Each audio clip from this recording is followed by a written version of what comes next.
बिस्मिल्लाहिर्रहमानिर्रहीम। आज हमने स्टार्ट करना है next chapter cell cycle.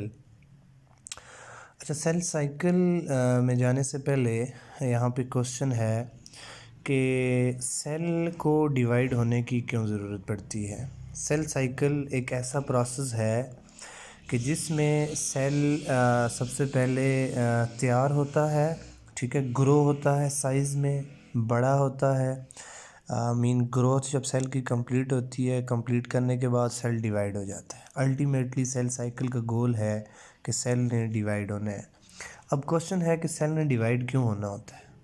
Cell ने डिवाइड इसलिए होना होता है कि जब सेल डिवाइड होगा तो सेल के नंबर इंक्रीज़ होंगे, और जब सेल के नंबर इंक्रीज़ होंगे तो उससे जो भी ऑर्गेनिज़म है उसकी ग्रोथ इंक्रीज़ होगी। तो सेल जो है वो इसलिए डिवाइड होता है ताकि वो जो ऑर्गेनिज़म है उसकी ग्रोथ इंक्रीज़ हो। और जबकि सेल को डिवाइड होने के लिए सबसे पहले सेल को तैयार होना पड़ता है। तैयार होने के बाद जो है वो सेल को डिवाइड होना होता है। तो सेल साइकिल क्या है कि तैयार होने के लिए, तैयार होने के दौरान, मीन डिवीज़न के लिए सेल को तैयार होने के दौरान अपने अंदर डिफरेंट किस्म की चेंजेस लानी पड़ती हैं, ठीक है। मीन अपने अंदर बहुत सारी चीज़ें बनानी पड़ती हैं। तैयार हो रहा है डिवीज़न के लिए, तो तैयार होने के लिए जो चीज़ें वो बना रहा है, तो मीन वो चेंजेस हैं सेल के अंदर। अब उन चेंजेस को जो सेल के अंदर हो रही है डिवीज़न होने के लिए, उन तमाम चेंजेस को हम बोलते हैं सेल साइकिल। कि जिसमें सेल तैयार हुआ, उसने अपने अंदर डिफरेंट किस्म की चेंजेस लाई, बहुत सारी चीज़ें अपने लिए बनाई, बनाने के बाद अल्टीमेटली वो डिवाइड हो गया। तो इस सारे प्रोसेस को जो उसके अंदर चेंजेस आई हैं डिवीज़न के लिए, उसको हम बोलते हैं सेल साइकिल। सेल साइकिल जो है वो 2 फेजेस में कंप्लीट होता है। यहाँ पे आपको नज़र आ रही है, एक को बोलते हैं इंटरफेस, या इसका दूसरा नाम है रेस्टिंग फेज़, और उसके बाद जो है वो दूसरी फ़ेज़ है, वो है एम फेज़, जिसको बोलते हैं हम डिवीजन फ़ेज़। इंटरफ़ेज़ वो फ़ेज़ है जिसमें सेल अपने आप को तैयार करता है, ठीक है, तैयार करता है, और तैयार करने के बाद ये चला जाता है एम फेज़ में, जहाँ पे सेल ने जाके क्या हो जाना होता है, डिवाइड हो जाना होता है। अब इंटरफ़ेज़ जो है जिसमें सेल अपने आप को तैयार करता है, वो फर्दर डिवाइड है 3 फेजेस में, G1 फेज़, S फेज़ और G2 फेज़। G1 फेज़ को हम गैप 1 फेज़ भी बोलते हैं और G2 फेज़ को हम गैप 2 फेज़ भी बोलते हैं। तो सबसे पहले हम देखते हैं इंटरफेज़ की फेजेस को। अच्छा, इंटरफेज़ की फेजेस मीन G1 फेज़ पहली फ़ेज़ है। अच्छा, एक बात बताता चलूँ आपको कि जो सेल है, जो साइकिल में एंटर हो रहा है, सेल जिसने डिवाइड होना है, वो बेसिकली डिप्लॉइड नेचर का होता है, और जब सेल डिवाइड हो जाता है तो वो हैप्लॉइड नेचर में कन्वर्ट हो जाता है, मीन एक सेल से 2 सेल बन जाते हैं। तो बेसिकली ये चीज़ आपको लाजमी याद हो, ये चीज़ आप ज़हन नशीन रखें कि सेल जो है वो जब भी साइकिल में एंटर होता है तो वो डिप्लॉइड नेचर का होता है। माइटोसिस और मियोसिस में डिफरेंट होते हैं, तो वो आगे नेक्स्ट आपको क्लियर हो जाएगा। तो इंटरफेज़ की पहली फ़ेज़ है G1 फेज़, दूसरी फ़ेज़ है S फेज़। तो G1 फेज़ सबसे पहली फ़ेज़ है जिसको हम बोलते हैं गैप 1 फेज़ भी बोलते हैं। G1 फेज़ वो फेज़ है जिसमें सेल अपने आप को तैयार करता है नेक्स्ट फेज़ इंटरफेज़ की S फेज़ के लिए। G1 फेज़ वो फेज़ है जिसमें सेल अपने आप को तैयार करता है इंटरफेज़ की दूसरी फ़ेज़ S फेज़ के लिए। S फेज़ बेसिकली इसलिए इम्पॉर्टेंट फ़ेज़ है कि उसमें डीएनए की रेप्लिकेशन होती है। तो डीएनए की रेप्लिकेशन होने के लिए जो चीज़ें चाहिए वो सेल तैयार करता है G1 फेज़ के लिए, क्योंकि डीएनए की रेप्लिकेशन एक इम्पॉर्टेंट मैकेनिज़्म है और वो मैकेनिज़्म होगा S फेज़ में। तो S फेज़ में उस मैकेनिज़्म को करवाने के लिए सेल को G1 फेज़ में वो चीज़ें लानी पड़ती हैं ताकि वो S फेज़ वाले काम आसानी से कर सके। तो मोस्ट इम्पॉर्टेंट फंक्शन जो S फेज़ में है वो है रेप्लिकेशन डीएनए की, और उस रेप्लिकेशन के लिए जो चीज़ें चाहिए तो वो सेल तैयार करता है G1 फेज़ में। तो मीन डीएनए रेप्लिकेशन के लिए सबसे पहली चीज़ आपको चाहिए एंजाइम्स, ठीक है, एंजाइम्स चाहिए डीएनए की रेप्लिकेशन के लिए, like helicase enzyme, ligase ligase enzyme, helicase जो उसके जो है वो डबल स्ट्रैंडेड डीएनए को अलग करेगा, फिर लाइगेज जो है वो उनको जोड़ेगा मिसिंग स्ट्रैंड्स को। तो ये बेसिकली एंजाइम्स रिक्वायर होते हैं डीएनए की रेप्लिकेशन के लिए। सो डीएनए की रेप्लिकेशन के लिए हमें एंजाइम्स चाहिए। एंजाइम्स के बारे में हमें ये पता है कि enzymes are protein in nature. So G1 phase में पहला जो काम होगा वो क्या होगा, प्रोटीन सिंथेसिस होगी। G1 फेज़ में जो काम हो रहा है वो कौन हो रहा है, प्रोटीन सिंथेसिस, फर्स्ट काम। ठीक है, तो प्रोटीन की सिंथेसिस जो है वो क्यों हो रही है, ताकि प्रोटीन जो है उससे क्या बने, एंजाइम बने, और एंजाइम से क्या होगी, डीएनए की रेप्लिकेशन। अब देखें, प्रोटीन की सिंथेसिस होनी है G1 फेज़ में। अब प्रोटीन की सिंथेसिस जो है वो हमें पता है उसके लिए कौन से प्रोसेस हैं, transcription and translation. So transcription और ट्रांसलेशन के लिए हमें पता है क्या चीज़ें चाहिए, आरएनए रिक्वायर है, एटीपी रिक्वायर है। ठीक है, डिफरेंट किस्म के आरएनए एंजाइम्स रिक्वायर्ड हैं। तो ये जितने भी काम हैं, ठीक है, प्रोटीन की सिंथेसिस के लिए ट्रांसक्रिप्शन ट्रांसलेशन का होना ज़रूरी है। ट्रांसक्रिप्शन और ट्रांसलेशन के लिए हमें जो है वो क्या चाहिए, आरएनए चाहिए, आरआरएनए, एमआरएनए, टीआरएनए वो बनेंगे G1 फेज़ में। इसी तरह एटीपी चाहिए, एटीपी की फॉर्मेशन होगी G1 फेज़ में। ठीक है, क्योंकि ट्रांसक्रिप्शन ट्रांसलेशन होगी, उससे प्रोटीन बनेगी, प्रोटीन बनेगी उससे एंजाइम बनेंगे, एंजाइम बनेंगे उससे डीएनए की रेप्लिकेशन होगी। ठीक है, और इसी तरह आपको पता है, ये तो पहली चीज़ आ गई कि डीएनए की रेप्लिकेशन के लिए हमें एंजाइम चाहिए, और एंजाइम्स के लिए हमें प्रोटीन चाहिए, प्रोटीन के लिए हमें ट्रांसक्रिप्शन और ट्रांसलेशन वाला मटेरियल चाहिए। तो G1 फेज़ में आपके पास प्रोटीन सिंथेसिस होगी। प्रोटीन सिंथेसिस के लिए आपको ट्रांसक्रिप्शन ट्रांसलेशन का रॉ मटेरियल चाहिए होगा, वो भी बनेगा G1 फेज़ में। इसी तरह आपको डीएनए की रेप्लिकेशन के लिए क्या क्या चाहिए, पेंटोज शुगर चाहिए, आपको नाइट्रोजनियस बेसिस चाहिए, आपको फास्फेट ग्रुप चाहिए। तो ये सारा काम आपके पास होगा किसमें, G1 फेज़ में। ये जो सारे इवेंट्स हैं यहाँ से लेकर, ये G1 फेज़ के बारे में आपको मैंने बताया हुआ है। एंजाइम चाहिए, एंजाइम्स के बाद एंजाइम के लिए आपको प्रोटीन का होना ज़रूरी है, प्रोटीन के लिए ये दो मैकेनिज़्म ज़रूरी हैं, इन दो मैकेनिज़्म के लिए ये वाला लिस्ट ऑफ मटेरियल जो है ये आपको चाहिए होगा।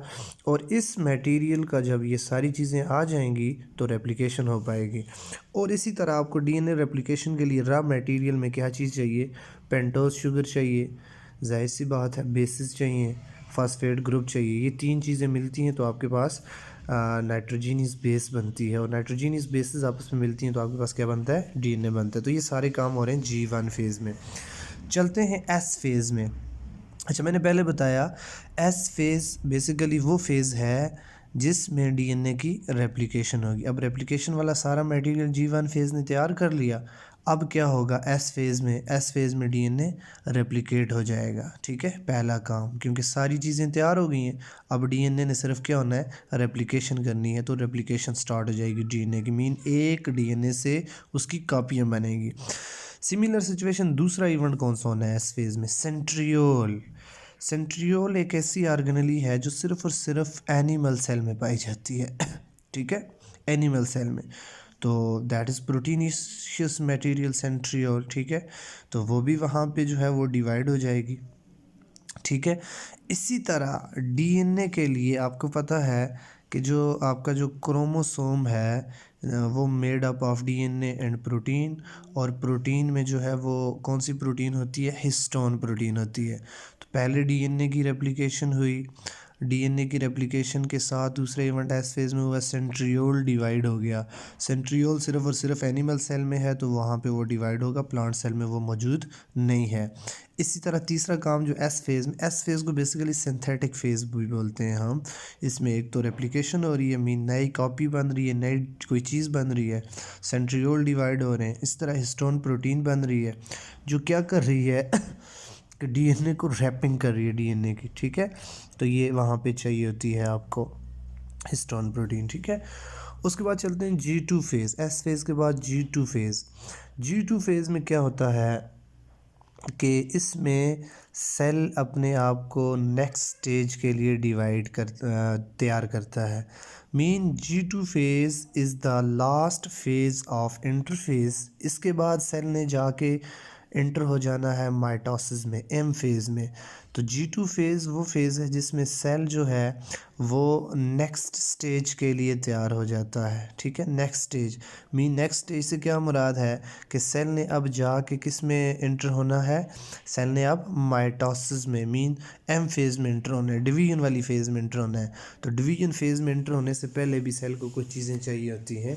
G1 फेज़ में सेल ने जैसे इंटर हुआ तो उसको वो चीज़ें चाहिए थी जो रेप्लिकेशन के लिए ज़रूरी थी। एस फेज़ में उसकी रेप्लिकेशन हुई। अब वो सारे काम एस फेज़ में होने के बाद G2 फेज़ वो फेज़ है, लास्ट फेज़ है जिससे आगे सेल ने एम फेज़ में जाना है। तो सेल ने जो है वो अपने आप को किसके लिए तैयार करना है, डिवीजन के लिए तैयार करना है। तो डिवीजन में जो सबसे मेन रोल होता है वो होता है स्पेंडल फाइबर का। ठीक है, स्पेंडल फाइबर का। स्पेंडल फाइबर क्यों ज़रूरी है? स्पेंडल फाइबर इसलिए ज़रूरी है कि ये जो है वो क्रोमोसोम्स की मूवमेंट में इस्तेमाल होते हैं। ठीक है, क्रोमोसोम की मूवमेंट में इस्तेमाल होते हैं। क्रोमोसोम को एक जगह से दूसरी जगह जो है वो आप जो है वो पोल से उनको अपोजिट पोल्स की तरफ खींचने में इस्तेमाल होते हैं स्पेंडल फाइबर, और उनके लिए आपको एटीपी भी चाहिए होती है। स्पेंडल फाइबर बनना है, स्पेंडल फाइबर को बनाने के लिए आपको ट्यूबुलिन प्रोटीन की ज़रूरत होती है, और प्रोटीन बन रही है तो प्रोटीन के लिए आपको दोबारा ट्रांसक्रिप्शन और ट्रांसलेशन के प्रोसेस का जो मटेरियल है वो चाहिए होता है। तो G2 फेज़ में आपके पास जो है वो क्या चीज़ तैयार हो रही है, वो चीज़ें तैयार हो रही हैं जो आगे किस में इस्तेमाल हो रही हैं, माइटोसिस में इस्तेमाल हो रही हैं, जो है वो आपको डिवीजन में जो चीज़ें इस्तेमाल हो रही हैं। ठीक है, तो आपको यहाँ पे मैंने इनलिस्ट किए हुए हैं G2 फेज़ में। सबसे पहले यहाँ पे प्रोटीन सिंथेसिस होगी। कौन सी प्रोटीन बन रही है? ट्यूबुलिन प्रोटीन बन रही है। ट्यूबुलिन प्रोटीन क्यों बन रही है? क्योंकि ट्यूबुलिन प्रोटीन जो है वो स्पेंडल फाइबर बना रही है। इसी तरह आपको जो है वो प्लाज्मा मेम्ब्रेन की प्रोटीन्स भी रिक्वायर होती हैं। ठीक है, आपको एटीपी सिंथेसिस भी करनी है इधर सेल को। ठीक है, एटीपी सिंथेसिस क्यों करनी है? ताकि स्पेंडल जो है वो स्पेंडल फाइबर जो हैं वो क्रोमोसोम की मूवमेंट करवा सकें। इसी तरह आरएनए सिंथेसिस करनी होती है वहाँ पे। आरएनए सिंथेसिस क्यों करनी है? इस ट्यूबुलिन प्रोटीन को बनाने के लिए। कैसे आरएनए ट्यूबुलिन प्रोटीन के अंदर इस्तेमाल हो रहा है? क्योंकि प्रोटीन बन रही है तो प्रोटीन के लिए ट्रांसक्रिप्शन और ट्रांसलेशन की ज़रूरत है, और ट्रांसक्रिप्शन और ट्रांसलेशन के लिए आरएनए की ज़रूरत है। सो आरएनए की सिंथेसिस भी होगी। एटीपी स्पेंडल फाइबर की मूवमेंट के लिए इस्तेमाल होगा। इस तरह आपके पास जो है वो ट्यूबुलिन प्रोटीन बन रही है स्पेंडल फाइबर को बनाने के लिए। तो ये जो सारे काम हैं ये बेसिकली आपके पास कहाँ पे हो रहे हैं? G2 फेज़ में हो रहे हैं। ठीक है, अच्छा अब देखें यहाँ पे क्या है कि अगर अब आपके पास जो वो जो सेल है, ठीक है, उसके बाद एक और फेज़ आती है G2 फेज़ में, एक और फेज़ है इंटरफेज़ की जिसको हम बोलते हैं G0 फेज़। ठीक है, अच्छा G0 फेज़ जो है कि ये वो फेज़ है जिसमें जो है वो सेल फर्दर डिवीजन नहीं करता। ठीक है, डिवीजन फेज़ में एंटर नहीं होता। सेल एक मरतबा डिवाइड हो गया, जब माइटोसिस हो जाती है, सेल की डिवीजन कंप्लीट हो जाती है, उसके बाद दोबारा न्यू जो सेल है उसने दोबारा इंटरफेज़ में एंटर होना होता है। ठीक है, एम फेज़ और इंटरफेज़ इन दोनों के दरमियान एक और फेज़ आती है जिसको बोलते हैं हम G0 फेज़। ठीक है, अब ये वो फेज़ है जिसने आगे डिसाइड करना है कि आया सेल ने जो है वो नेक्स्ट दोबारा डिवीजन के लिए जाना है या नहीं जाना। ठीक है, अच्छा कुछ सेल ऐसे होते हैं जो एक मरतबा G1 phase, S phase, G2 phase, उसके बाद एम फेज़ से होके दोबारा उन्होंने दाखिल होना होता है किस में जी, इंटरफेज़ में। अब इंटरफेज़ में दोबारा दाखिल होने से और एम फेज़ के बाद एक और फेज़ आती है जिसको बोलते हैं हम G0 फेज़। उस फेज़ के अंदर सेल जाते हैं, कुछ टाइम के लिए रुकते हैं। अगर सेल ने दोबारा डिवाइड होना है तो वो दोबारा दाखिल हो जाता है किधर? इंटरफेज़ में, G1 फेज़ में। और अगर उसने दाखिल नहीं होना तो वो वहाँ पे रुक जाता है। तो G0 फेज़ ऐसी फेज़ है कि जो जहाँ पे सेल जो है वो रुक के डिसाइड करते हैं कि आया उन्होंने आगे फर्दर जाना है या नहीं जाना। ठीक है, तो जी नॉट फेज़, उसको हम स्टेशनरी फेज़ भी बोलते हैं, जिसमें सेल कुछ टाइम के लिए रुकता है। जैसे आप देखें कि एक ग्रोथ है, ग्रोथ का एक टाइम पीरियड है, ठीक है, वहाँ तक जो आपके जो कद वाले सेल हैं उन्होंने डिवाइड होना है, ठीक है, और उसके बाद वो परमानेंट बॉडी का पार्ट बन जाते हैं, फर्दर डिवीजन नहीं होती उनके अंदर। इस तरह दांत हैं, ठीक है, एक ख़ास एज तक दांत आ रहे हैं, उसके बाद दांत अगर टूट जाए या निकल जाए उसके बाद दांत नहीं आता, ठीक है, तो दैट इज़ बेसिकली ग्रोथ, ठीक है। ग्रोथ की फेजेस हैं, सेल हैं इन्वॉल्व इनके पीछे। तो कुछ सेल जो हैं वो बॉडी के लगातार डिवाइड होते रहते हैं, और बाद सेल जो है वो ख़ास अपना वो जो है वो टाइम पीरियड गुजारने के बाद वो क्या हो जाते हैं, वो रुक जाते हैं, स्टेशनरी हो जाते हैं। तो कहने का मकसद ये है कि सबसे पहले इंटरफेज़ आती है, उसके बाद एम फेज़ आती है, और एम फेज़ और इंटरफेज़ के दरमियान एक और फेज़ आती है जिसका नाम है जी नॉट फेज़। अब सेल सबसे पहले जो है वो आपके पास इंटरफेज़ में आया, वहाँ से तैयार हुआ सेल, एम फेज़ में एंटर हुआ, सेल डिवाइड हुआ, डिवाइड होने के बाद उस सेल ने दोबारा तैयार होना है, क्योंकि सेल का अल्टीमेटली गोल है कि उसने डिवीजन करनी है। सेल ने दोबारा तैयार होना है, तो दोबारा तैयार होने के लिए उसने फिर इंटरफेज़ में जाना है, लेकिन इंटरफेज़ में जाने से पहले सेल जी नॉट फेज़ में जाता है। वहाँ पे जाके सेल डिसाइड करता है कि आया उस सेल ने आगे जाना है डिवीजन के लिए या नहीं जाना। तो वो फेज़ जिसमें सेल जो है वो कुछ टाइम के लिए रुकता है डिसीजन लेने के लिए कि आया उसने आगे डिवीजन के लिए जाना है या परमानेंट बॉडी का पार्ट बनना है। तो ऐसी फेज़ को हम बोलते हैं G naught phase. That's it all about interphase. और इंशाल्लाह नेक्स्ट हम जो है वो स्टार्ट करेंगे G M phase. Thank you, अल्लाह हाफ़िज़।